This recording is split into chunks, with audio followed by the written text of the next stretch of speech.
Morning. আচ্ছা, গতকালকে আমাদের লাস্ট নাউনের আমরা বিভিন্ন প্রকারের ধাপ আমরা পড়েছি। তো আজকে আমরা হচ্ছে প্রনাউন নিয়ে কাজ করব।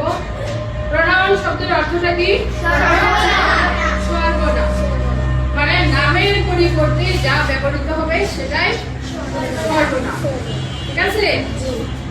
অর্থাৎ নাউনের পরিবর্তে যে শব্দগুলো ব্যবহৃত হবে, নাউনের পরিবর্তে যে শব্দগুলো ব্যবহৃত হবে তাই প্রনাউন।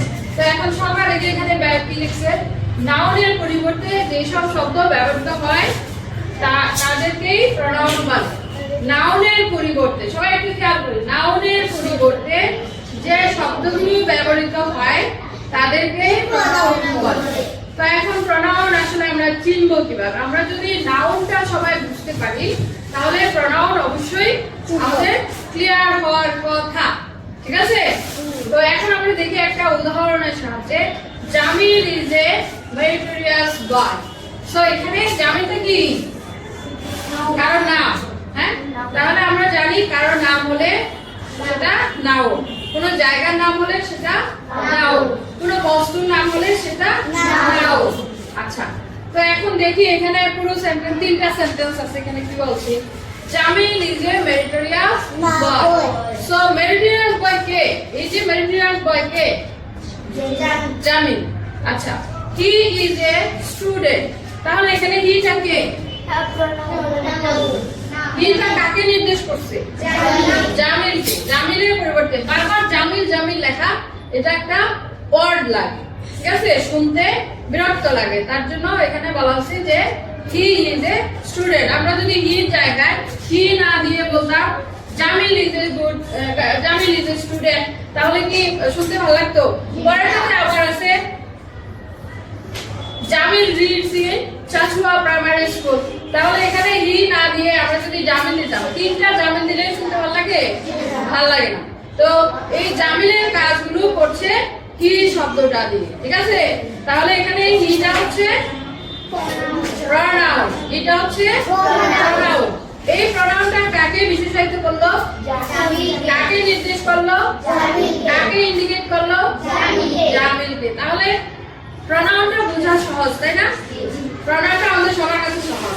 আচ্ছা, এইরকম আরো কিছু প্রনাউন আছে যেগুলো কোন নাম বা কোন স্থানের নামের পরিবর্তে ব্যবহৃত হয়। তো এখন আমরা দেখব যে তার পরিবর্তে আরো কি কি আছে। এই যে প্রনাউনের অনেকগুলো ভাগ আছে, তো আমরা প্রনাউনের এত ডেফিনেশনে আমরা যাচ্ছি না, এত বিস্তর আলোচনা না গিয়ে আমরা দেখি যে প্রনাউনগুলো আর কি যায়। যে তানভীর কথা না, তো এখানে আরেকটা আসো, এই শব্দগুলো আমি সবাইগুলো। আচ্ছা, তাহলে এখানে প্রনাউন হচ্ছে, দেখো এখানে আরো কিছু প্রনাউন আমরা দিলাম, আমরা যেন সহজে ধরতে পারি কোনগুলো প্রনাউন। এখানে আছে আই। আইটা কার পরিবর্তে বসে? এই যে আমি, আমার পরিবর্তে আই ব্যবহৃত হয়। উই, একসাথে বলো, I, we, you, he, she, they, he, her, their, our, your, me, mine, this is mine, he. আমরা যদি এই শব্দগুলো আমরা মনে রাখতে পারি তাহলে আমরা সর্বনামটা সহজে ধরতে পারবো। তাহলে প্রনাউনটা সহজ, তাই না? প্রনাউনটা একদম পানির মতো সহজ। তো ঠিক আছে, সবাই আমরা একটু নোটবুকে তুলে নিবা সবগুলো।